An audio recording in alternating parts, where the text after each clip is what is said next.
प्रारब्ध के सभी दर्शकों को मेरा नमस्कार। मेरा नाम है संदीप आर के सिंह और आज हमारे साथ फिर से हैं प्रतीक बुराड़े जी। प्रतीक जी, बहुत बहुत स्वागत फिर से। संदीप सर, बहुत बहुत धन्यवाद मुझे बुलाने के लिए। अरे नहीं सर, हमेशा हम लोग को बहुत अच्छा लगता है जब फिल्मों पर आपसे जानकारी और आपकी बात हमें सुनने को मिलती है। और इस जी। इस बार तो बहुत जरूरी है, क्योंकि इस बार एक बहुत अच्छी फिल्म और बहुत अद्भुत फिल्म, और पर्टिकुलरली मैं आपसे भी जानना चाहूंगा क्योंकि आपका स्वयं उस प्रदेश और उस इंसान से हमसे तो ज्यादा कनेक्शन है कंपेरेटिवली, जिनका नाम है जी। स्वतंत्र वीर सावरकर। और रणदीप हुड्डा ने वो फिल्म बनाई। मैं भी कल रात में देख के आया अपने घर के जो हमारे बच्चे हैं सारे, उन सबको भी लेके गया था, दीदी वगैरह के साथ भी गए थे हम लोग परिवार समेत। एंड अद्भुत फिल्म, अद्भुत फिल्म। कुछ अलग फ्लेवर, कुछ अलग देकर जाती। और खासकर उन लोगों को तो जरूर जिन्हों जिन्हों जिन्होंने इस इतिहास को कभी जाना ही नहीं, जिनको मौका ही नहीं मिला कि वो इतिहास उन तक पता चले। और प्रतीक जी, चूंकि फिल्म अच्छी है, हम ये बात जानते हैं और हम बिल्कुल रिकमेंड करेंगे अपनी जनता को कि भाई आप जरूर देखें, परिवार समेत देखें। मैं आपसे जानना चाहूंगा प्रतीक जी की इस फिल्म का आपके पास टेक अवे क्या है, मतलब यह फिल्म क्या करके जाती है?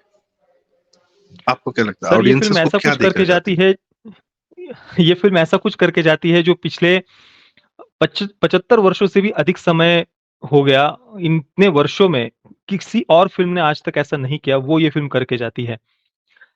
अगर कोई मुझसे पूछे कि स्वतंत्र भारत के इतिहास में के साथ किस किस व्यक्तिमत्व के इतिहास के साथ में सबसे ज्यादा अन्याय हुआ है, तो वे स्वतंत्रवीर सावरकर जी है, और इसमें कोई कोई संदेह नहीं है।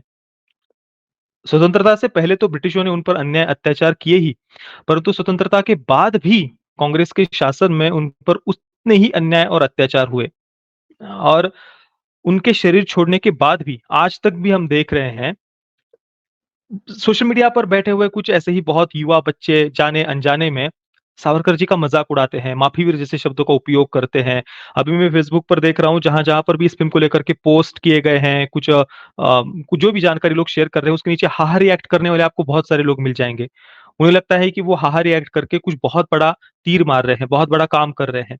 परंतु इस फिल्म में जो फैक्ट्स दिखाए हैं, उनमें से किसी एक फैक्ट को तक वो खारिज नहीं कर पाएंगे। परंतु बचपन से ही शिक्षा व्यवस्था के माध्यम से, फिल्मों के माध्यम से, मीडिया के माध्यम से सावरकर जी की छवि को इतना धूमिल किया गया है, इतना धूमिल किया गया है ना, कि जो सही इतिहास है वो हमें प्रोपेगेंडा लगता है। हमें मतलब बहुत सारे हैं ऐसे, हम उस सच्चाई को नकार नहीं सकते कि आज भी बहुत सारे युवाओं का, बच्चों का ऐसा वर्ग है जो सावरकर जी को नहीं जानते, उनकी त्याग तपस्या बलिदान को नहीं जानते, उनके परिवार की त्याग तपस्या बलिदान को नहीं जानते। परंतु बस कूल दिखने के लिए, और ये एक मतलब जैसे कि सावरकर जी को माफीवीर कहना ये कोई बहुत कूल बात हो गई है। इस प्रकार का एक पूरा वातावरण सोशल मीडिया पर बनाया है गया है सिस्टमैटिक वे में, विशेषतः 2014 के बाद में इसकी प्रखरता हमने और भी ज्यादा देखी। उससे पहले भी सावरकर जी का मजाक तो उड़ाते ही थे ये तथाकथित सेक्युलर पार्टी के नेता, लेफ्टिस्ट वगैरह। परंतु 2014 के बाद में सिस्टमैटिक वे में राहुल गांधी के द्वारा हो, कांग्रेस के द्वारा हो, उन्होंने सावरकर जी को विशेष रूप से उन पर टीका टिप्पणी की, उनको अपमानित किया। परंतु देखा जाए तो अगर हम इतिहास में देखें तो सावरकर जी ने जो त्याग, जो बलिदान दिया, जो तपस्या की मातृभूमि को स्वतंत्र करने के लिए, उनके दूर दूर तक भी वैसी त्याग तपस्या बलिदान दूर दूर तक भी किसी और व्यक्तिमत्व में मुझे नहीं दिखाई देते। और इतना मैं विश्वास से कह सकता हूं कि जो त्याग तपस्या बलिदान उन्होंने सही है, वैसा दूसरा उदाहरण भी हमें दूर दूर तक भी नहीं मिलता। केवल सावरकर जी नहीं, नहीं तो उनके छोटे भाई नारायण राव सावरकर जी, उनके बड़े भाई बाबा राव सावरकर जी, उनकी पत्नी यमुना बाई जी, उनके पूरे परिवार ने जो कष्ट सहे, उस वैसा उदाहरण दूसरा कहीं पर भी नहीं मिल सकता। परंतु उनका ही मजाक उड़ाया जाता है। जिन्हें काला पानी की सजा हुई, उनका ही मजाक उड़ाया जाता है। आज भी सावरकर वाड़ा अगर आप देखेंगे, जहां पर सावरकर जी का जन्म हुआ है, भगूर में है, नासिक में। मैं वहां पर 2016 में गया था, जब मोदी सरकार ने उसको रिनोवेट किया था। और मनोहर पर्रिकर जी उसको लोगों को समर्पित करने के लिए आए थे भगूर में। उस समय मैं पहुंचा था वहां पर, हालांकि वो कार्यक्रम समाप्त होने के बाद में मैं गया था। तो वो अभी भी फोटोज वगैरह मैंने 2016 में डाले हुए थे, मैंने उसके स्क्रीनशॉट भी दिखाए थे। तो वो अभी भी वो वाड़ा हम देखते हैं ना, 2014 से पहले वो खंडर बन चुका था, लिटरली पूरा पड़ा हुआ था, किसी का ध्यान नहीं था। और जब आप उस सावरकर वाड़ा की तरफ जाएंगे ना भगूर में, आप देखेंगे कि आपको ऐसे छोटी छोटी गलियों में से होकर के जाना पड़ता है। आजू बाजू चारों तरफ आपको घर ही घर दिखाई देंगे, कोई स्मारक तक नहीं है सावरकर जी का ऐसा। और आप दूसरी तरफ देख लीजिए, जिन्होंने स्वतंत्रता का पूरा श्रेय ले लिया, उनके और उनके परिवार के कितने बड़े-बड़े स्मारक वगैरह कैसे-कैसे क्या-क्या बना हुआ है, कितने एकड़ जमीन को कब्जा करके। और सावरकर जी के साथ जिन्हें ब्रिटिश एजेंट कहा जाता है, माफीवीर कहा जाता है, वगैरह-वगैरह जो भी अनर्गल झूठी बातें कही जाती है ना, ओ, तो सबसे ज्यादा सर अन्याय आपको मतलब आप मुझे बताइए कि दूसरा ऐसा कौन-सा उदाहरण होगा, जिनके इतिहास के साथ में इतना अन्याय हो, जो सावरकर जी के साथ में हुआ है। और आपने जो कहा कि ये फ़िल्म क्या करती है, तो ये फ़िल्म ये करती है कि आँखें खोलने का प्रयास करती है। ये जो भी अन्याय मैंने बताए, तो उनको तथ्यों के साथ में, फैक्ट्स के साथ में ये फ़िल्म जवाब देती है, उत्तर देती है। और मैंने तो मेरे रिव्यू में कहा था कि अगर कोई वामपंथी भी जिसके अंदर थोड़ी-सी भी सच्चाई हो ना, कोई लेफ्टिस्ट हो, कितना भी बड़ा लिबरल हो, वोक हो, तथाकथित सेक्युलर हो, वो उसने उसकी उस गलत विचारधारा को भी अगर सच्चाई से थोड़ा भी फ़ॉलो किया होगा ना, थोड़ी भी सच्चाई अंदर अगर होगी, तो वो व्यक्ति भी अगर इस फ़िल्म को देखेगा ना, तो उसको भी ये फ़िल्म बदल देगी। उसको भी सोचने को मजबूर कर देगी, उसको भी झकझोर देगी कि हम किनका अपमान कर रहे हैं। उनका योगदान कितना है, उनकी त्याग, तपस्या, बलिदान कितना है। अगर किसी में भी थोड़ी-सी भी सच्चाई होगी ना, तो उसको ये फ़िल्म बदल देगी। आपने एक शब्द इस्तेमाल किया, ब्रिटिश एजेंट कहा जाता था।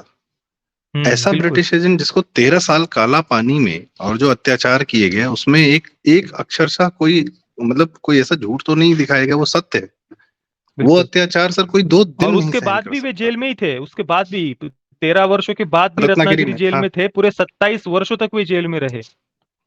घर में भी नज़रबंद थे। घर में भी उन पे नज़रबंद पूरी थे तरह और पाबंद रत्नागिरी में भी जेल में थे 27 वर्षों तक। उन पे पाबंदी थी कि वो किसी प्रकार का पॉलिटिकल एक्टिविज्म ये सब कुछ नहीं कर सकते। एकदम उनको क्या लिखते बिल्कुल, थे, सब चीज़ पढ़ी जाती थी और जीवन भर उनको जब खुली हवा में सांस लेने को भी मिला तब भी मानसिक रूप से उनको कैद ही रखा गया, वो अपने विचार नहीं रख सकते थे। खैर, बिल्कुल।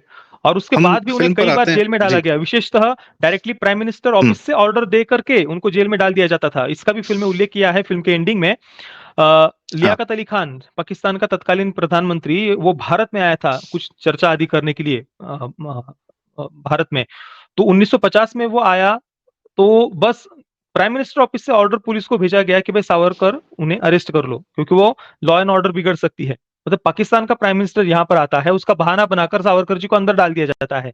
लियाकत अली खान तो 5 दिनों में वो चला गया था वापस, परंतु सावरकर जी को जेल में डालकर कांग्रेस सरकार भूल गई थी 100 दिनों तक। लियाकत अली खान 5 दिनों में चला गया, जिसके कारण उन्हें जेल में डाला था कि भाई कायदा और सुव्यवस्था बिगड़ सकती है। उनको 100 दिन जेल में डालकर सरकार भूल गई थी। इतने महान क्रांतिकारी जिन्होंने इतनी त्याग, तपस्या, बलिदान दिया, उनके पूरे परिवार ने, स्वतंत्रता के बाद भी इस प्रकार से बिना किसी कारण के उनको जेल में डाल दिया जाता था। और गांधी हत्या के बाद में तो उन्हें बिल्कुल बस ऐसे ही संदेह करके उनको जेल में डाल दिया गया था। उस समय भी कितना उन्हें प्रताड़ित किया गया था। और इस फ़िल्म की एक विशेष बात आप देखिए, यहाँ पर फ़िल्म स्पष्टता से ये बात ये कहती भी है, आपने अगर देखा होगा फ़िल्म के एंडिंग में, जब पुलिस सावरकर जी को लेने के लिए आती है, तो वहाँ पर सावरकर जी कहते हैं कि अच्छा, इस कारण से गांधी की सिक्योरिटी नहीं बढ़ाई क्या कांग्रेस ने? वो कहते हैं कि इससे पहले भी एक हमला हुआ था, तो कांग्रेस को तो सिक्योरिटी देनी चाहिए थी।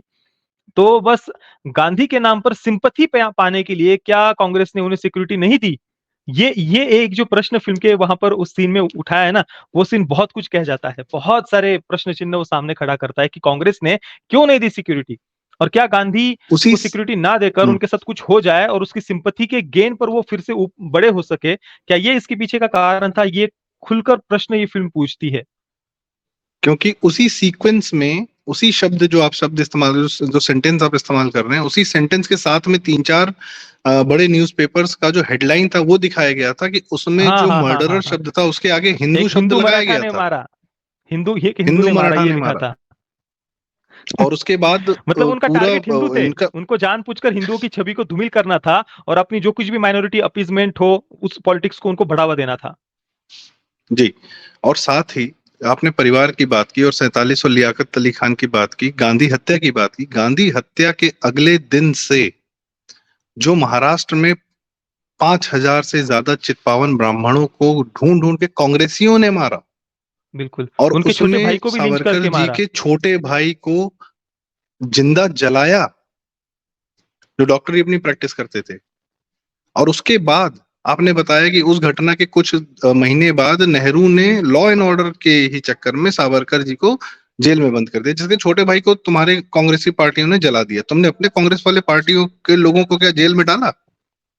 और वो इतिहास कहीं नहीं है। वो देश का सबसे कहीं पहला, पर भी सबसे नहीं है। भीषण हत्याकांड 47 के बाद, वह इतिहास में कहीं नहीं। इतिहास छोड़ दिए सर, आपके न्यूज़पेपर्स में नहीं, मतलब इतने रिपोर्टिंग में हजारों नहीं है। ब्राह्मणों का उस समय नरसंहार हुआ, सावरकर जी के छोटे भाई को लिंच किया, परंतु एक लाइन में तक कहीं पर पढ़ाया नहीं जाता, कहीं पर भी नहीं पढ़ाया जाता। महाराष्ट्र में भी पाठ्यपुस्तकों में मुझे याद नहीं कि मैंने पढ़ा हो इस बारे में।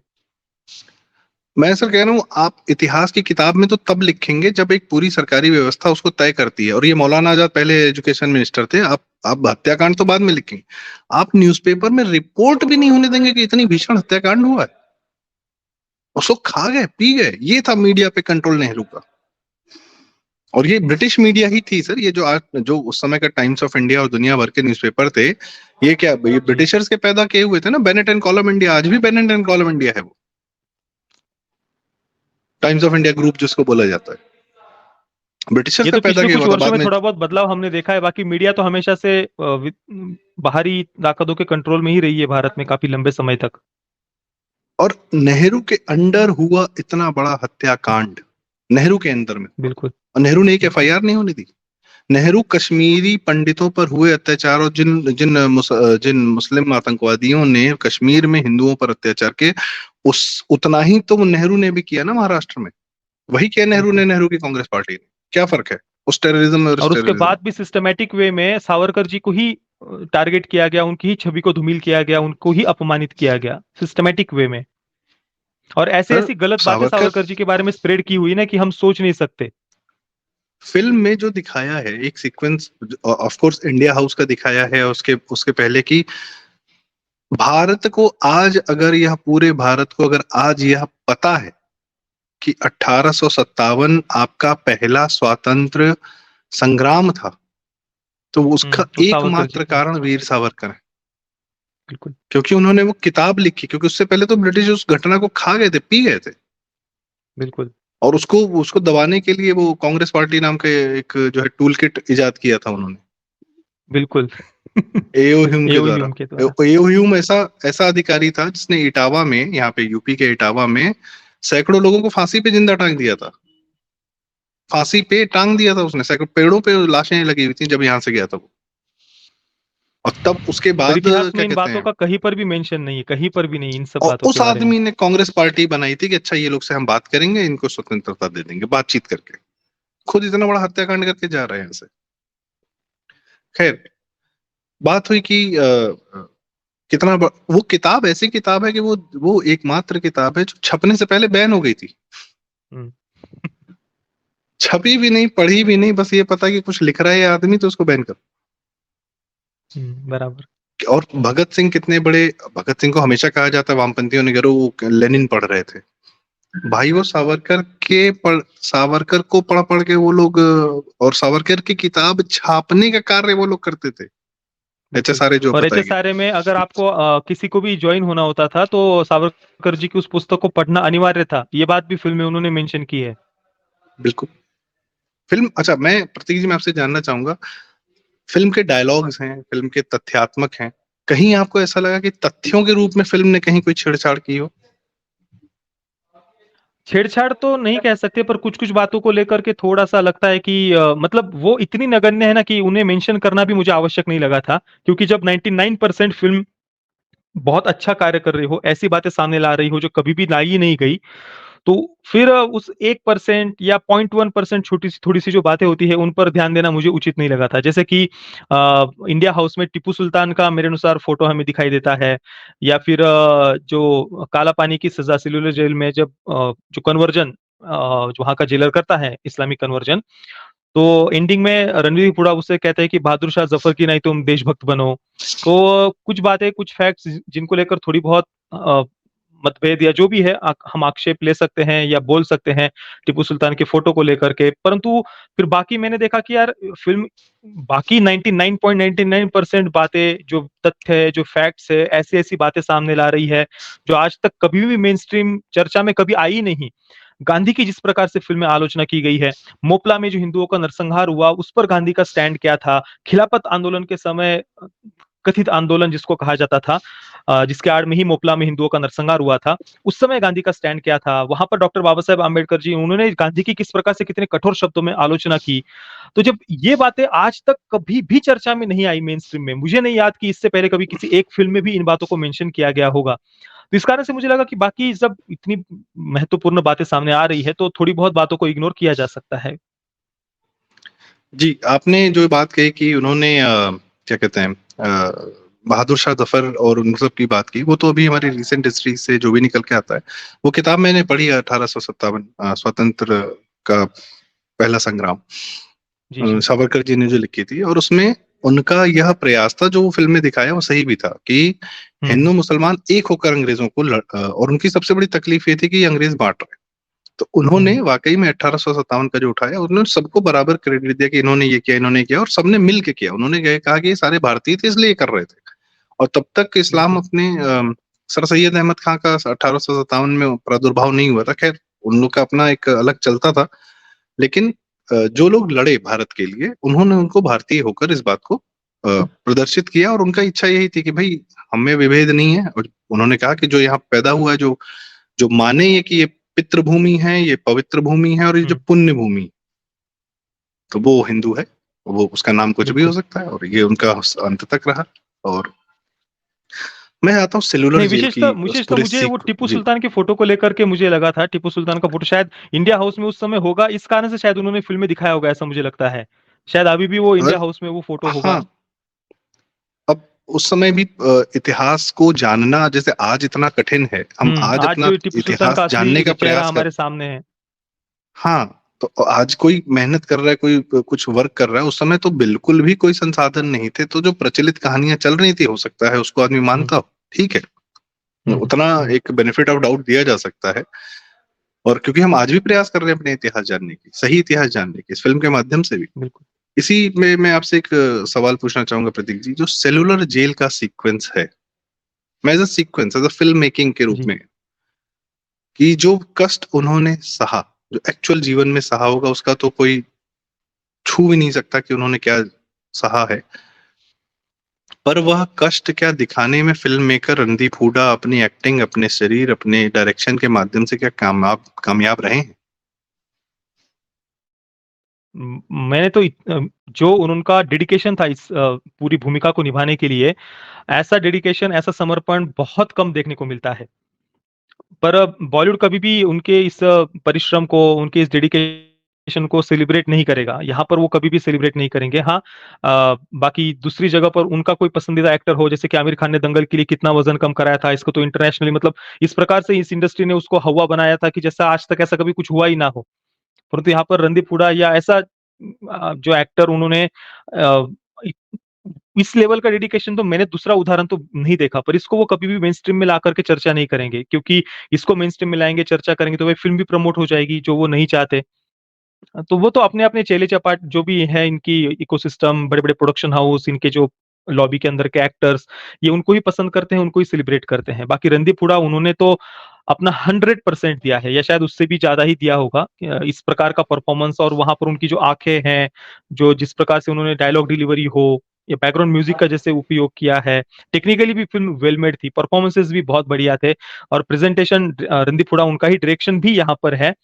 तो हुँ। एक तो इतना उपवास करना, कम खाना, साथ में एक्टिंग भी करनी है, डायरेक्शन की भी सारी ज़िम्मेदारियाँ हैं, कहाँ पर कौन-सा सीन कैसे चाहिए, किस फ्रेम में क्या आना चाहिए, इतनी सारी मेहनत करना।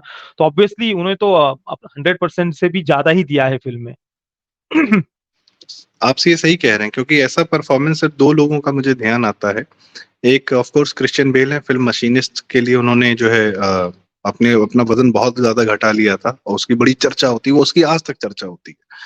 और बिल्कुल। एक शिप ऑफ थीसियस करके एक इंडियन फ़िल्म है, उसमें नीरज काबी जी जो एक एक्टर हैं, उनका चेहरा बहुत लोग पहचानते होंगे। उन्होंने, उनकी पहली फ़िल्म थी, उन्होंने उसमें इस वज़न घटाने की प्रक्रिया को, अपना शरीर को दिखाया था कि वो अच्छा, शिप उपवास ऑफ कर रहे थीसिस हैं, आपने और एक देखी है क्या?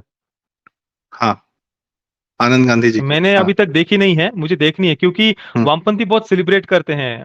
कुणाल कामरा ने भी अपने यूट्यूब चैनल पर उसको अपलोड किया था और बाकी भी हमेशा मुझे पता नहीं उसका विषय क्या है पर हाँ, मुझे उस पे देख अलग से चर्चा करेंगे। वो एक्चुअली देखिए, वो फ़िल्म को इसलिए प्रमोट करते हैं क्योंकि उनको फ़िल्म मेकर प्रमोट करना है। फ़िल्म मेकर पूर्ण रूप से वामपंथी है। फ़िल्म मेकर और उसकी टीम ने केजरीवाल के उदय का अच्छा, पूरा हाँ, हाँ। डॉक्यूमेंटेशन किया है और उसको उसके पे भी एक डॉक्यूमेंट्री बनाई है, 2 पार्ट की डॉक्यूमेंट्री केजरीवाल के उदय की और पूरे 2012 से अच्छा, अच्छा। बाद में, ताकि वो डॉक्यूमेंट्री भी ओके। दुनिया भर में जाए। और ये फ़िल्म हुँ, आई हुँ। थी आपकी अमेज़न प्राइम पे, मैं ध्यान नाम नहीं आ रहा है। तुम्बद, तुम्बड़। हाँ, वो तुम्बाड़, भी आनंद तुम्बाड़, गांधी ने बनाई। हाँ, तुम्बाड़। वो भी आनंद गांधी ने। हाँ, हुँ, हुँ, तुम्बाड़। हुँ। खैर, छोड़ देते हैं। और वो पूर्ण रूप से वामपंथी आदमी है, उसमें कोई शंका नहीं है। तो इसलिए वो ज़्यादा प्रमोट करते हैं कि ठीक है। हम शिप ऑफ थ्री वापस आते हैं। फिर लेकिन आपने जो एक बात कही कि ये लोग तो सिर्फ एक्टिंग कर रहे थे अपनी फ़िल्म। रणदीप हुड्डा तो एक पीरियड फ़िल्म को डायरेक्ट कर रहे हैं भाई। उनको एक्टिंग भी करनी है, उनको अपने शरीर वज़न का ध्यान रखना है, उनको कैमरे के पीछे भी जाना है, लाइटिंग देखनी है, उसको उनको मेकअप देखना है, उनको सबका सारे एक्टर्स को बताना है और इतने भीषण रोल के साथ वो एक्टिंग कर ले जाना अपने आप में बहुत बड़ा काम है। उसके साथ उन्होंने डायरेक्शन भी किया है बिल्कुल। और सिनेमेटोग्राफी। अगर अंधेरा और है तो पैसा भी आपको उनका ही है। महसूस होगा कि वो आदमी अंधेरे में रह रहा है। जी। मेन प्रोड्यूसर भी वही है, मुख्य मतलब ज़्यादातर पैसा भी हाँ, उनका ही लगा है। आप सोचिए वो इतनी बड़ा मतलब सिर्फ एक्टिंग नहीं की गई है। अगर आदमी नॉर्मल एक्टिंग हुँ, करता, राज कपूर एक्टिंग करते थे और अपनी फ़िल्में डायरेक्ट भी करते थे, तो वो तो बढ़िया सा अपना सेट पे उनके खाने बन रहे हैं और वो खाना खिलाने में उस्ताद हैं और उस तरीके से मौज मस्ती करते हुए लोग एक्टिंग भी करते हैं, डायरेक्शन भी करते हैं। पर यहाँ तो शारीरिक कष्ट भी झेलना है, एक्टिंग भी करनी है और सबसे बड़ी बात, दायित्व कितना बड़ा है कि क्या कैरेक्टर उठाया है। चूक नहीं हो सकती इसमें।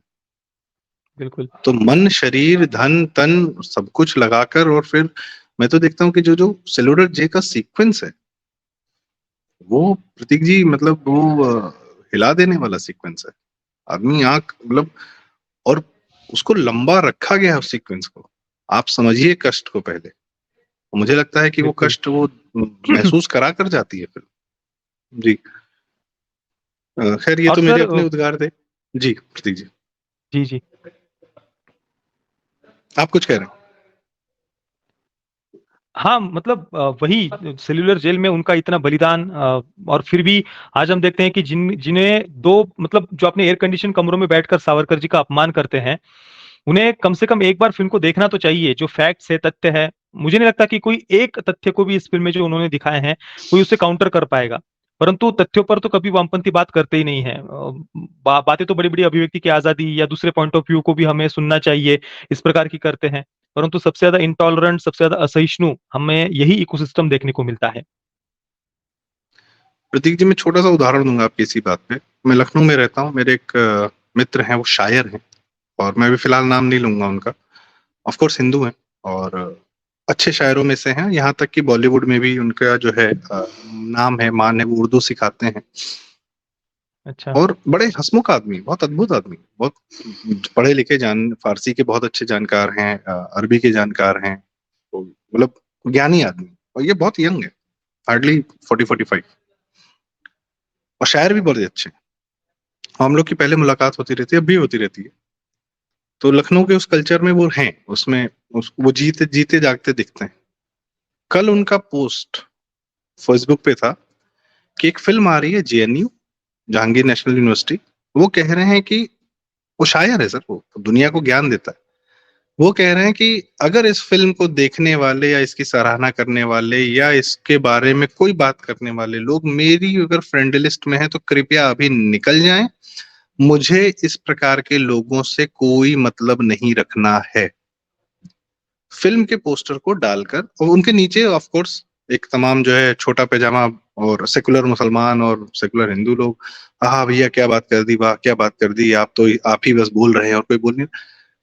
किसी ने एक फ़िल्म बनाई, तुम उसका पोस्टर ही तो रिलीज़ किया अभी तक और आप मंशा समझ गए और आप जो है दुनिया को जाके ज्ञान देते रहते हैं कि ये बात होनी चाहिए, ये बात होनी चाहिए, चर्चा होनी चाहिए, बातचीत होनी चाहिए, बातचीत होनी चाहिए और आपका जो है आप दूसरे आदमी की कला को 2 मिनट बर्दाश्त नहीं कर सकते।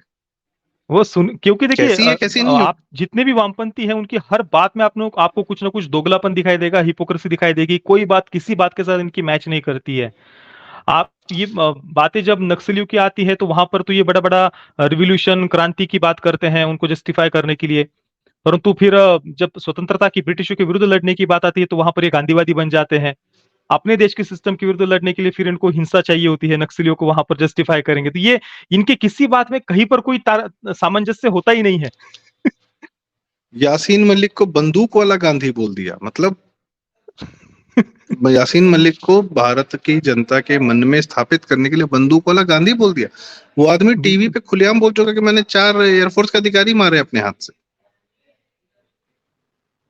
बेटा उनको भी कराटे ये और यासीन सेलिब्रेट मलिक दोनों, करेंगे। यासीन मलिक ने भी मारे थे, अपने हाथ से मारे थे, हाँ वो बिल्कुल, बंदूक यासीन वाला मलिक का गांधी वो हो गया। इंटरव्यू मैंने देखा भी है।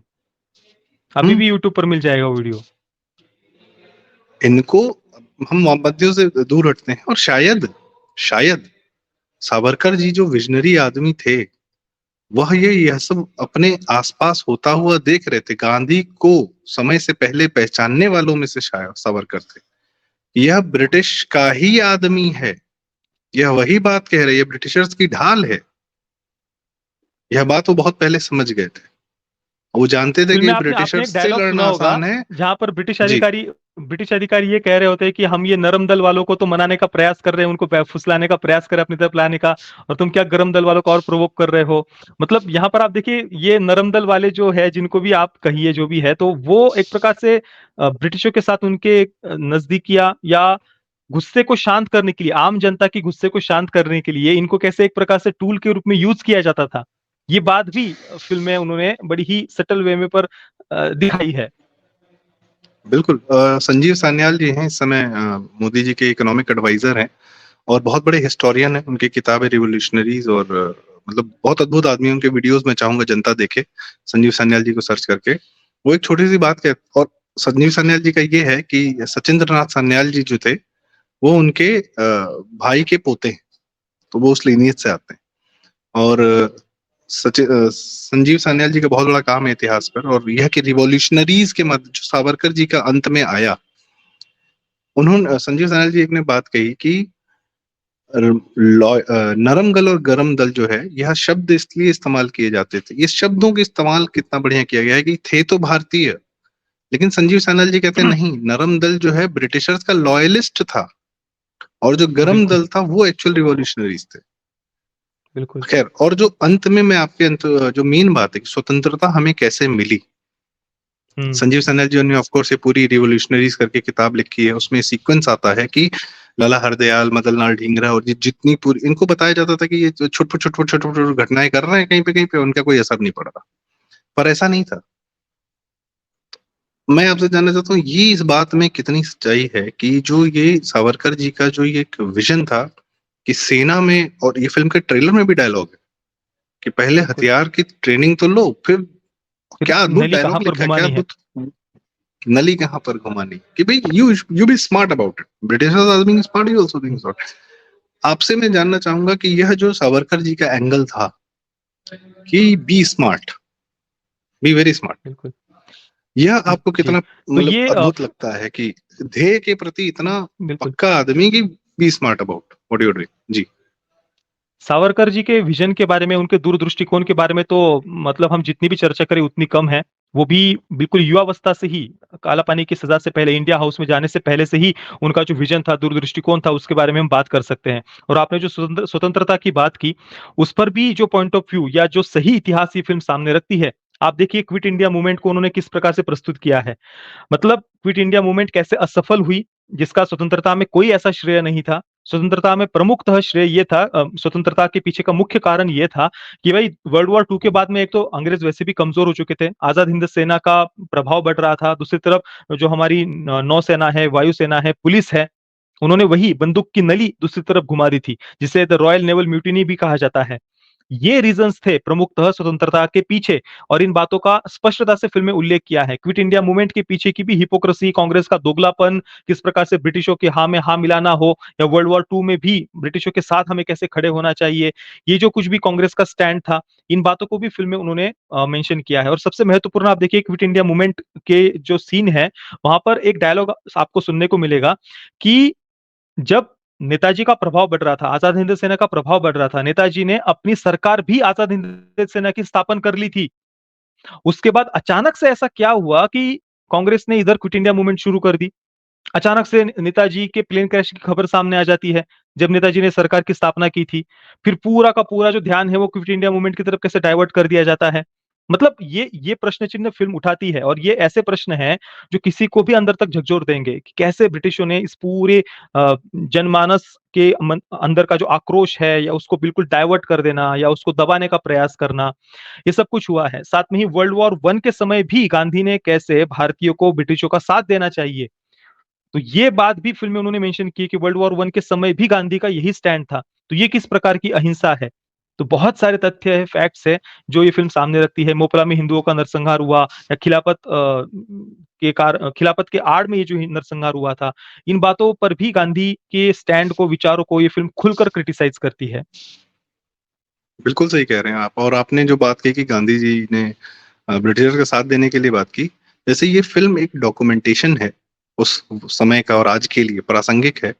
उसी तरह एक बहुत बड़ा डॉक्यूमेंटेशन एक पत्थर के रूप में भारत के दिल्ली के दिल में इंडिया गेट के नाम पर बना हुआ है, जिसके हर पत्थर पे उस सैनिक का नाम है जिसने ब्रिटिशर्स के लिए अपनी जान दी थी, और उस सैनिक को ब्रिटिशर्स की सेना में भर्ती कराने वाले गांधी थे।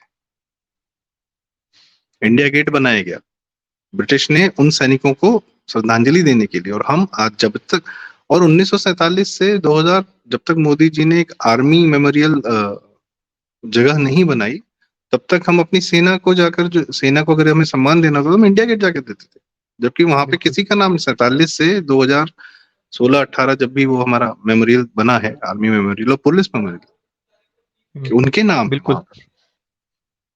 और तो पहले हम इंडिया अपने गेट लोगों पर को नहीं जाना दे पड़ता रहे। था मतलब। हम अभी भी ब्रिटिशर्स के ही लिए, जो जिन लोगों ने जाने दी बेचारों ने, फिर सैनिक तो सैनिक है, वो तो देश बिल्कुल, के वो तो लिए, ब्रिटिश सैनिक ही के लिए थे, गांधी ने बोला है परंतु तो मरना है। उसके पीछे की उस समय कांग्रेस की पॉलिसीज़ सबसे मुख्य कारण था।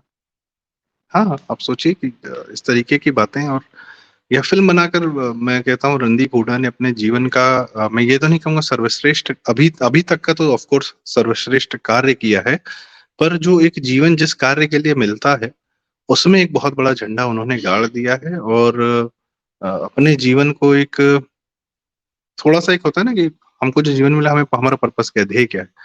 तो उस पर्पस को एक भविष्य में वो क्या करेंगे, भगवान करे बहुत बड़े-बड़े काम करें, जो उन्होंने काम किया इसके लिए उनको बिल्कुल नमन है। और हमारी कोशिश रहेगी कि ये फ़िल्म सिर्फ़ आज तो चले ही चले, बिल्कुल चले, ताकि और ताकत आए और फाइनेंशियल थ्रस्ट आए, जो कि इस तरीके की फ़िल्मों को बनाए, सही बातों को रखे सामने।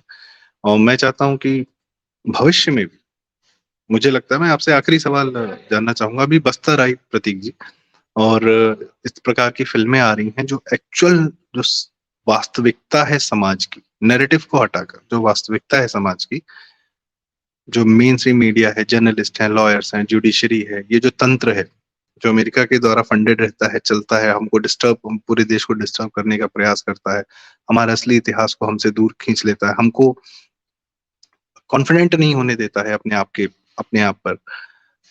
तो इस भ्रम को तोड़ते हुए क्या आप भविष्य में देख रहे हैं कि ऐसी फ़िल्में आएँगी? अब आनी चाहिए, और आएँगी? सर, ऑब्वियसली इसमें तो कोई प्रश्न जो उठा प्रश्न होने का ये बात ही नहीं आती कि आनी चाहिए। उसी के लिए तो हम इतना सब कुछ कार्य हम सभी कर रहे हैं कि राष्ट्रवादी विचारधारा का कला और साहित्य के क्षेत्र में प्रभाव बढ़ते जाए। परंतु बात ये है ना कि जितना बढ़िया तरीके से यूज़ करना आना चाहिए, उतना अभी तक उस लेवल तक तो हम नहीं पहुँचे हैं, परंतु वहाँ की यात्रा कम से कम शुरू हो गई है और आने वाले समय के साथ धीरे-धीरे हम और ज़्यादा सीखते जाएँगे। जैसे कि वामपंथी तो काफ़ी दशकों से यहाँ पर उनका वर्चस्व रहा है और वो तो बहुत अच्छे से जानते भी हैं इस इंडस्ट्री को कैसे यूज़ करना है अपने प्रोपेगेंडा को स्प्रेड करने के लिए। तो धीरे-धीरे वहाँ पर भी हमारी मैच्योरिटी और ज़्यादा बढ़ेगी।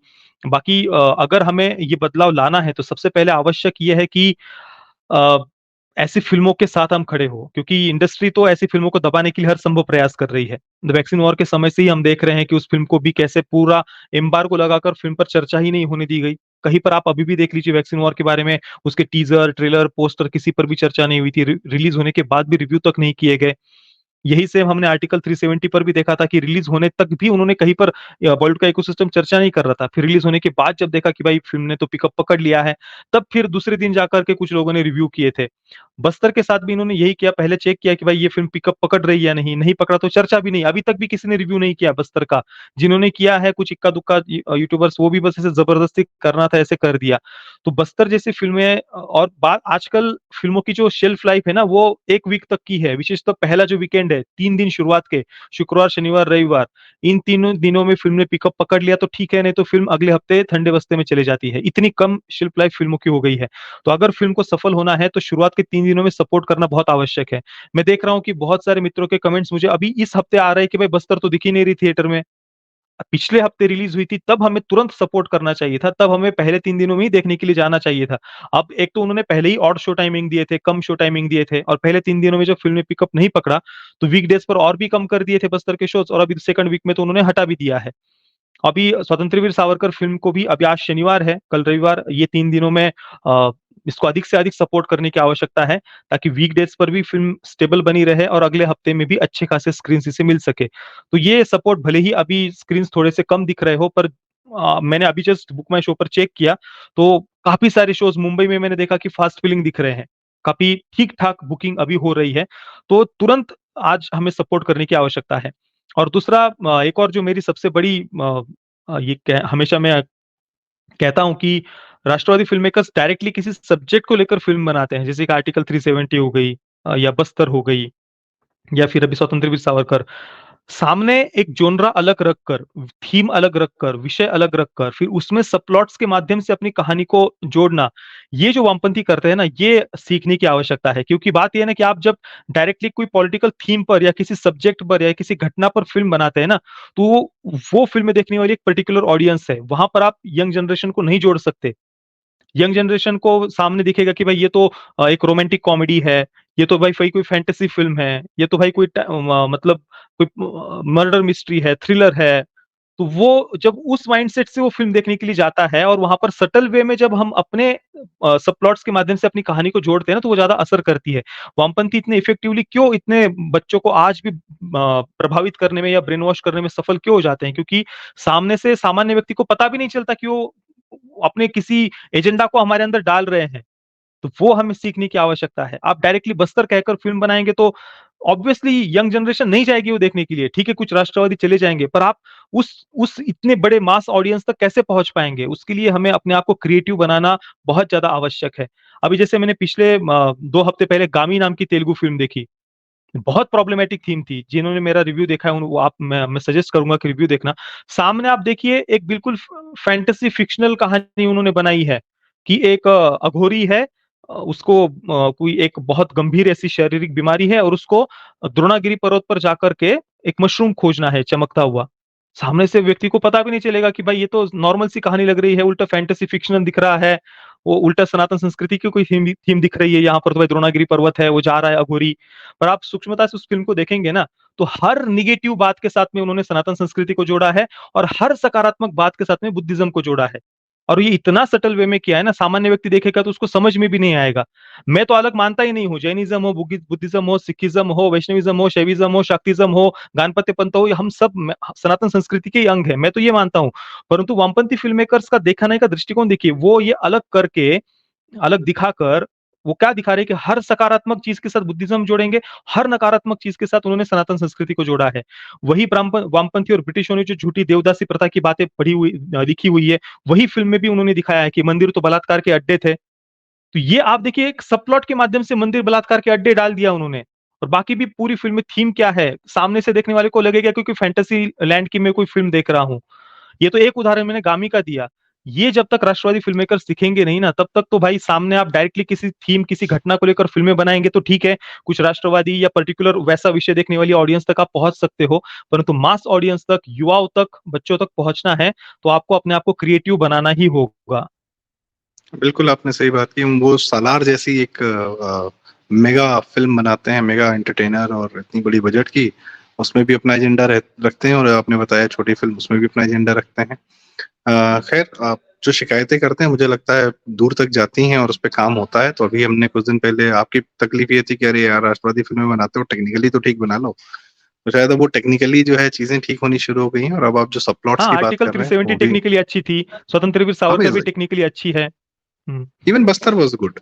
टेक्निकली इट हाँ, वाज बस्तर गुड। भी बात ये है ना कि बस्तर हाँ। बहुत ज्यादा डार्क थी और कोई भी व्यक्ति हम्म। अपने परिवार को लेकर के वो फिल्म दिखाने के लिए नहीं लेकर के जाएगा, एकदम कॉमन ऑफ सेंस की कोर्स। बात है, हाँ। भले हम कितनी भी मीठी मीठी हाँ बातें कर ले, पर जो जी। सच है वो सच है। एक तो नक्सल समस्या पर वैसे भी लोगों की उदासीनता है, नहीं लोग महत्व देते। आप इस्लामिक आतंकवाद पर फिल्म बना देंगे या दूसरे कोई ऐसे बहुत शॉकिंग ऐसे कोई इतिहास पर हम फिल्म बना देते तो वहां पर लोगों की उत्सुकता बनती है, पर जब बात नक्सल समस्या पर आती है ना, तो वहां पर पता नहीं लोग उदासीन हो जाते हैं। हालांकि सबसे बड़ी समस्या वही है, सारे प्रॉब्लम्स का रूट कॉज ये अर्बन नक्सलिज्म ही है।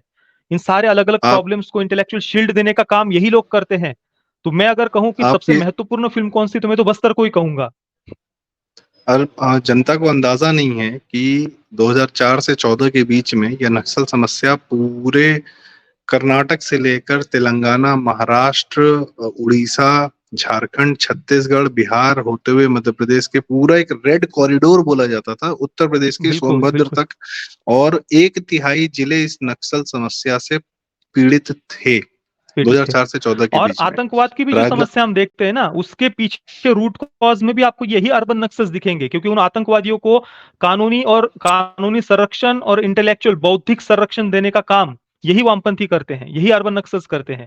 तो सारी समस्याओं का बिल्कुल जड़ ये है।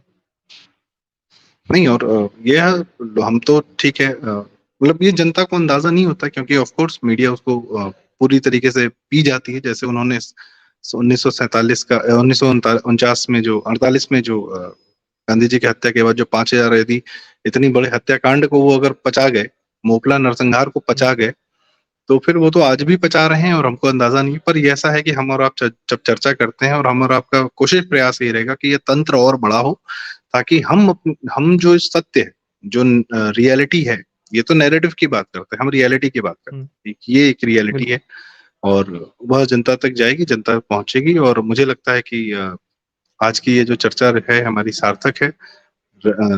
और यह यह ना सिर्फ इस फिल्म के प्रति, मतलब इस फिल्म को मैं तो अपनी, मतलब हमारी पत्नी है और दीदी, जीजा जी, भांजे, भतीजे, सब हम लोग साथ में गए। मैं स्पेशली मैंने ये नाइट शो लेके गया सबको कि चलना है, देखना है। तो देखा जी। और बच्चों को तो अद्भुत लगा कि भाई, वो बाद में हमसे पूछ रहे हैं, बच्चे वेरी इंक्विजिटिव, पूछ रहे कि ऐसा हम्म। हुआ था, ऐसा हुआ था। और दीदी और जीजा जी, चलो बच्चों को तो आप बचपन से बता रहे हो, दीदी जीजा जी कह रही हैं ऐसा हुआ था, हमको पता ही नहीं। हम क्या क्या बताएं तुमको? खैर ठीक है। तो एक अच्छा रहा। और ऐसे ही मुझे लगता है सब लोग को देखना चाहिए फिल्म। और ये हमारी और प्रतीक जी सबकी अपील है, ये फिल्म जरूर देखें, सबको दिखाएं। आज नहीं, कल को अगर Z5 पे आती है, वही इनके मीडिया पार्टनर है, वहां पर दिखाएं, परिवार को घर में दिखाएं, आज नहीं देख पा रहे नहीं हैं। नहीं, थिएटर में देखिए और ही, मैं तो सबसे अच्छी, कहूंगा आप मैं किसी भी मैं थिएटर मैं में तो मैं देखिए ही। एक्चुअली मैं सिर्फ दूसरी बात कह रहा था कि अगर वहां देखेंगे तो वो कष्ट नहीं महसूस होगा जब आप 3 घंटे के में हम्म। सावरकर जी के साथ रहेंगे। बिल्कुल। तो हॉल में जब आप सावरकर जी के साथ अपने आप को 2 घंटा 2.5 घंटा देते हैं, आप वो, उस आदमी ने जीवन भर एफर्ट किया, आप भी अपना 2 घंटा 3 घंटे का एक एफर्ट दे सकते हैं। वो जरूरी है, वो आपके अंदर के बहुत सारी चीजों को धुल देता है। वो अनुभव आपके बिल्कुल। जीवन में बहुत सारा, आपके शरीर में, मन में बहुत कुछ लगता है कि अंदर से कुछ गंदगी निकल गई है, वो ऐसा प्रवाह है हम्म। उनका। मैं यह कहना जी। चाह रहा था कि लोग सोचते हैं कि अरे यार Z5 पे आएगी देख लेंगे। ऐसा नहीं, ऐसा मत करिए, आएगी वो समय की बात है। आज आपके पास समय है, आज आपके पास फिल्म का स्क्रीनिंग का अनुभव रहेगा। और आप जब देखें, मैं कारण बताता हूँ, क्यों चर्चा थोड़ी लंबी होगी, पर आपने वैक्सीन वॉर का जिक्र किया। मैं और मेरी पत्नी वो जी। फिल्म देखने गए थे, वैक्सीन वॉर, पूरे हॉल में हम दोनों अकेले थे। और मुझे लगा कि इससे बड़ी फिल्म तो हो नहीं सकती, इससे जरूर फिल्म नहीं हो सकती। हमने संपर्क किया, हमने विवेक अग्निहोत्री से संपर्क किया, हमने कहा कि सर आपकी फिल्म की स्क्रीनिंग हम लखनऊ में करवा रहे हैं, आप प्लीज अपना, आप स्वयं आएंगे। और उसके बाद जब हमने स्क्रीनिंग की चर्चा करनी करनी शुरू की, 300 लोगों ने वो फिल्म देखी हम लोग के साथ में एक शो में। एंड एवरीबॉडी वाज हैप्पी कि अरे साइंटिस्ट आए थे, लखनऊ के CDRI के साइंटिस्ट थे, यहाँ तक कि डॉक्टर बलराम भार्गव, जिनका रोल नाना पाटेकर जी ने किया था, वो भी अपने परिवार समेत आए थे। तो इट बिकेम इवेंट और सबने देखा, एंजॉय किया। उसके बाद वो फिल्म थोड़ी सी और पिक कर गई, लोग कह रहे थे कि हम तो खुद देख ही लिए हैं, अब अपने परिवार को दिखाएंगे। तो पुश करने वाली बात है, जरूरी फिल्मों को बिल्कुल पुश किया जाना चाहिए। हमारा प्रयास ये है कि अगर रणदीप हुड्डा जी लखनऊ आके स्क्रीनिंग करें तो हम भी कोशिश करेंगे कि यह चीज दूर दूर तक पहुंचे। तो फिल्म हॉल में जरूर देखें, इसमें कोई डाउट न रखिए। सावरकर जी के साथ 3 घंटे बिताइए, जो रणदीप हुड्डा ने दिए हैं, समय दिया है। सावरकर जी ने अपना जीवन दिया, रणदीप हुड्डा ने अपने 1.5-2 साल 3 साल दिए, आप 3 घंटा दीजिए, ठीक? तो प्रतीक जी बहुत-बहुत धन्यवाद इतना समय देने के लिए। लंबी चर्चा हो गई, उम्मीद है दर्शक हमें सुनेंगे, पर ज़रूरी बातें हैं और मैं चाहूँगा ये बात आप शेयर करें, लाइक करें। आपका लाइक, आपका शेयर इन बातों को नए लोगों तक लेकर जाता है। तो आप तो ज्ञानी हैं, आप लोग, हमारी जनता, आपकी जनता प्रतीक जी की तो नॉलेजेबल है। पर होता है कि आपके लाइक शेयर से यह उन लोगों तक बात पहुँचती है जो जिन पर शायद पहली बार पहुँच रही। तो एक यह भी है। चैनल ज़रूर सब्सक्राइब करें और प्रतीक जी बहुत-बहुत धन्यवाद। समय देते रहें, आते रहें और बहुत सारे फ़िल्मों पर और आपकी जो शिकायतें हैं वो उस पर भी हम ज़रूर बात करते रहें, तभी वो शिकायतें दूर होंगी। जी नमस्कार। सर, धन्यवाद। जी। राम, राम।